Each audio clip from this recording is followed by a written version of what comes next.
Hey,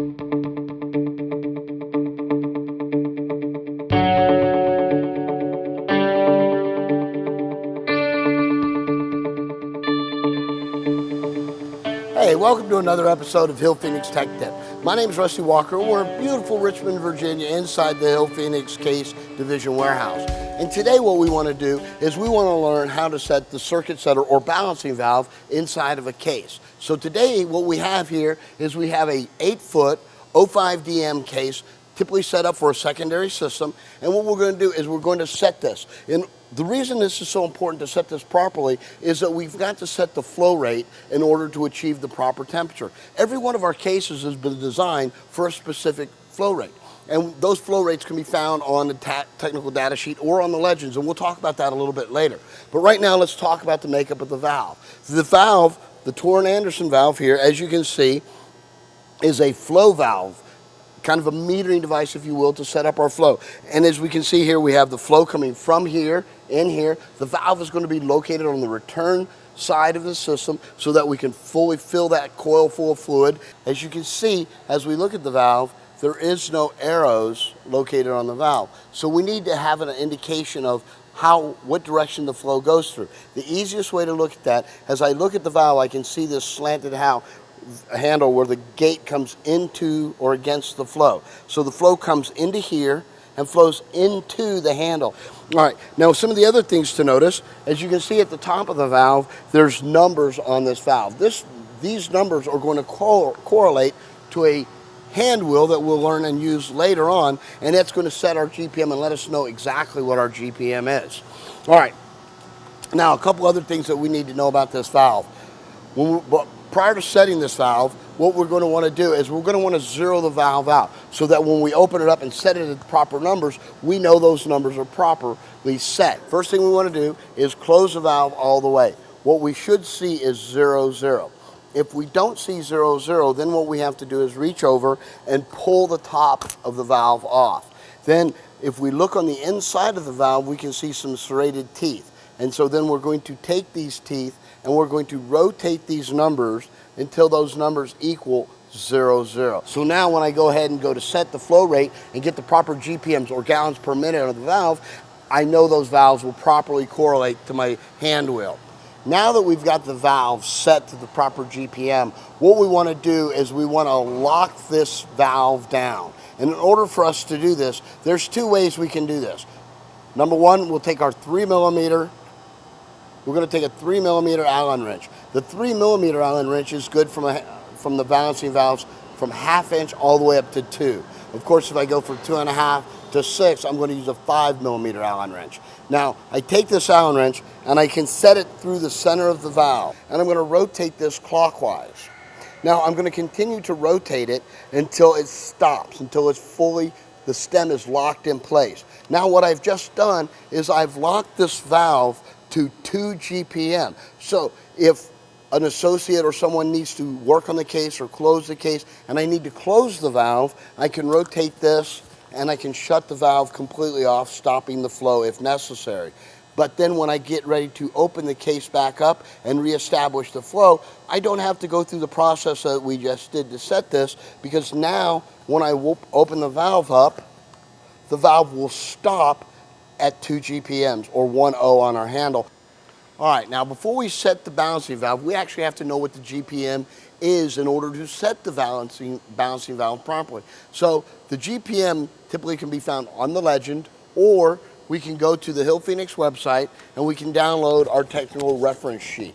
This reference sheet is going to give us the proper GPM in gallons per foot for each one of our cases. So we have this 8-foot dairy case, so we're going to take this sheet, we're going to look on this sheet to find the model number, and then we're going to look and we're going to see that for this particular case, we have 0.25 gallons per foot. So now I have an 8-foot case, so I'm going to take that 0.25, multiply it by 8, and that's going to give me 2 gallons per minute. So in order for this case to give me the proper temperature and the proper discharge air, I need to have 2 gallons per minute. So let's go ahead, we'll put our sheet up for right now. We want to get out our Victaulic hand wheel. And this is what we're going to be using to set our Victaulic balancing valves, because this is what we have in this particular case.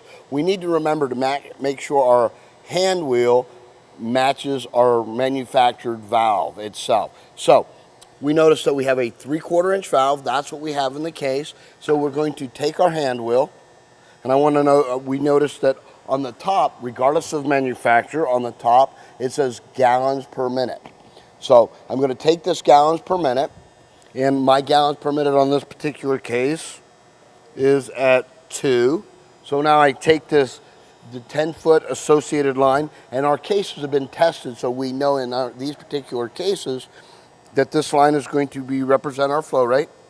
We take that up, we line it up to the 2 gallons per minute that we figured earlier in the case. Now, we know that it's a 3/4 inch valve, so we're going to come up here. We see that the valve sizes are listed here. So what I want to do is go to the 3/4 inch, rotate over to where I find this line intersects where my GPM is set, and where that intersection is, that's going to tell me what my valve setting is. So I look down here, I notice that 1.0 is where this valve needs to be set. So in order for me to get 2 gallons per minute, I'm going to take this hand wheel that's located in the case, and I'm going to set the numbers to be 1.0. Now, once we do that, then we'll lock it down. But let's go ahead and set this and go over to the case and go ahead and set our valves up now. All right?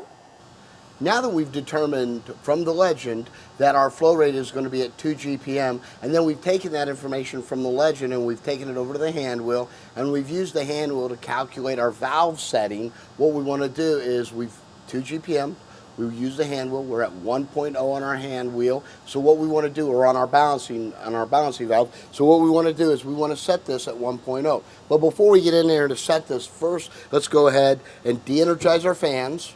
We also want to remove the discharge air grill so that we have a little bit more room to work. So we'll set that aside as well. So now let's go ahead and close the valve all the way to 0. All right, and as we do this, as you can see, the valve is already calibrated to 0. Oftentimes they are, sometimes they're not. So we must check them every time before we set them. All right, so now we're calibrated, the handle of the valve at 0. We have no flow. So now let's go ahead and set the balancing valve to 2 GPM. And as we said earlier, 2 GPM means I will set the handle at 1.0.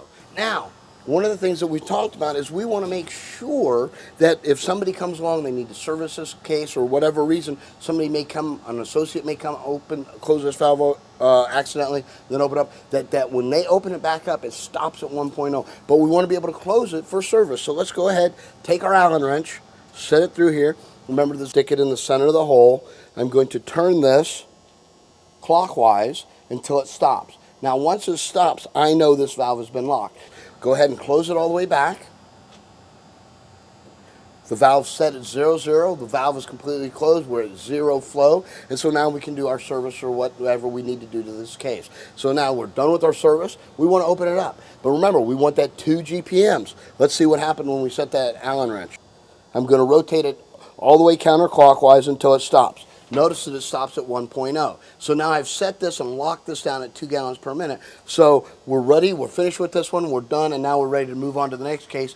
Now let's go ahead and follow the same procedures we used here with the rest of the cases, because it's very important that we set the flow rate properly on all these cases and that we get this done so that we have a more efficient, more energy efficient system when it operates. I hope you've enjoyed this quick lesson on how to properly set a balancing valve. My name is Rusty Walker, and that's your Tech Tip.